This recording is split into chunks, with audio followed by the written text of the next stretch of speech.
Part of this episode, we talk about pitches to throw if you don't have good pronation. And should we do long distance running to get rid of lactic acid?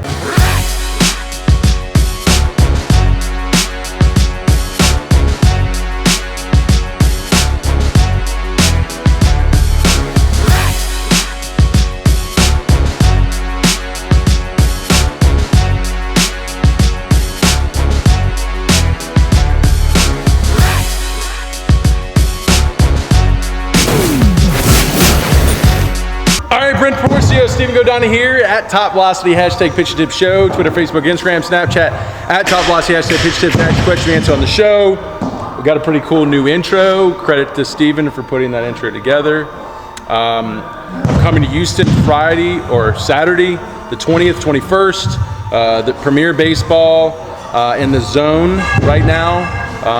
We're probably going to move the Legends one to one of those two, but you can still sign up, TopVelocity.net/Houston. Sign up for the seminars, which will cover. It'd pretty much be like a lot of the beginner and all the one-on-one information and an analysis. So you're going to learn a lot about the approach and get some information from it, which will really be useful for you. Some beginner drills and analysis to go home with.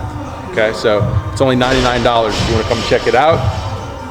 Also, too, be Long Beach, March 26th, 483X Velocity Clinic. If you don't want to come out here for our Velocity camps, which you need to sign up right now for the summer so they don't fill up. And if you want to stay and live down here, you can contact Steven if he has a room for rent, but his rooms fill up quick. So you better start making your summer plans soon so you can get everything scheduled and ready to go. So what's our question for today?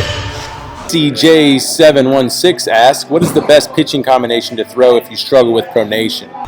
David talked about this question in one of the past few episodes. Look it up with David Ardsma, because he's not a guy who doesn't pronate. So a guy who doesn't have a lot of supination and pronation activity in the arm is going to have a hard time with a lot of pitches that require some of that. I mean, really, at best, we don't want a lot of that when we pitch, but to hold supination longer, which guys who have a lot of pronation probably have a lot of supination.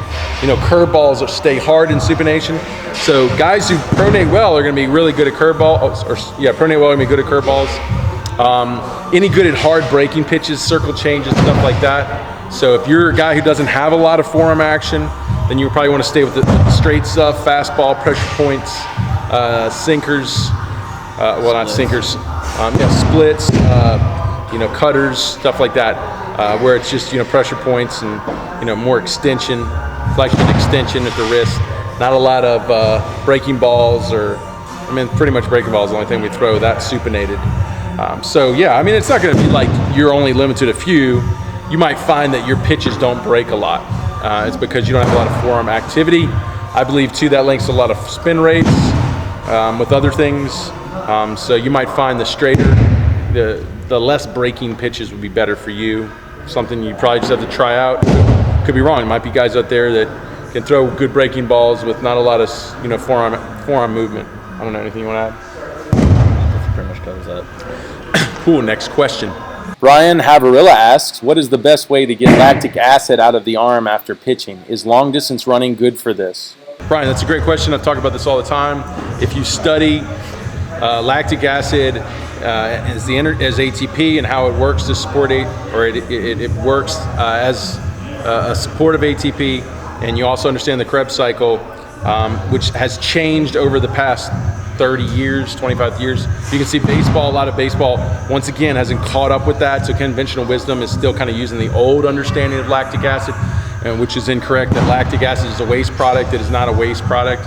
Lactic acid is a fuel. So what happens is your body's got about, I think, 15 seconds of quick glycogen that it can burn, and then when it can't burn that energy, when that energy's gone, it can resynthesize, or it's a resynthesis of ATP through lactic acid. So your body produces lactic acid to then keep burning fuel, and it's typically burned when there's not a lot of oxygen, and it's also another glycogen system. It's very complicated and something that even my expertise doesn't even go that far. But what I do know and understand about it is your body's producing it because it's running out of fuel.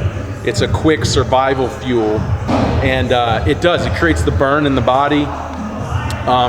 Typically an uncomfortable feeling. It creates acidosis in the blood. But if you think about it and how this works, probably the worst thing you could ever do if you want to get rid of lactic acid is continue to demand it, meaning continue to run. Running would require more lactic acid or more fuel, and that's what your body's using for fuel at the moment. So, it's kind of like, I'm running out of gas, coach, what do I do? Oh, just go out and just drive your car. Just keep driving it.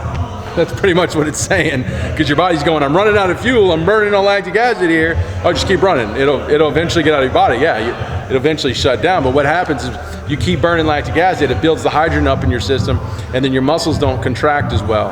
And then you start actually going into fatigue and shutting down. So the last thing you want to do is keep moving. So what do we do? How do we deal with acidosis? We got to alkalize the body. And of course, too, lactic acid will remove itself when there's more oxygen in the system. So the best thing to do after you pitch would be a good cool down with stretching, which is going to be not for lactic acid, it'd be more for the joint. So you should have a little mobility routine to cool down with, and then you should be hydrating immediately. You should be hydrating with alkalized water, I like. But here's the other thing too, be careful, because acid promotes a lot of hormonal production. So acid can promote more growth hormone activity, more testosterone activity as well, or production. So as much as I think with racehorses they even do that. They give them sodium bicarbonate to alkalize their systems. But I think if you're building, I wouldn't want to do that. I would want to have that acid in me and promote some more growth hormones, even post game. So hydrate. Just don't go crazy on alkalizing. I used to even recommend doing Alka-Seltzer and stuff like that. I probably wouldn't go that far anymore. I would just say refuel at that point. Drink a lot of water, eat, get the sugars in your body within 30 minutes after that strenuous workout. Your body's going to absorb majority of the glycogen it needs back in the muscles. So get as much good sugars in your body to replenish that. And then of course your body's going to need more than that to rebuild the muscles, proteins and stuff. And that's kind of goes more to nutrition, which Stephen has really been getting into. You want to add anything to that? Yeah, a couple things that I would add is some sort of like active recovery, like stretching, some sort of like a protein carbohydrate shake would be great right after pitching, and then just touching on the long distance. That it's really come to the point where there's no point to have long distance running in baseball. It's very old school mentality that now that we know it really has no place. Baseball is such a power sport that it's starting to get realized that even some of the old school coaches are switching over from long distance running into short sprints. So like it's moving in the right direction, but really if you're doing long distance running and your coach is telling you that there's a benefit for it in baseball, he really has no clue what he's talking about.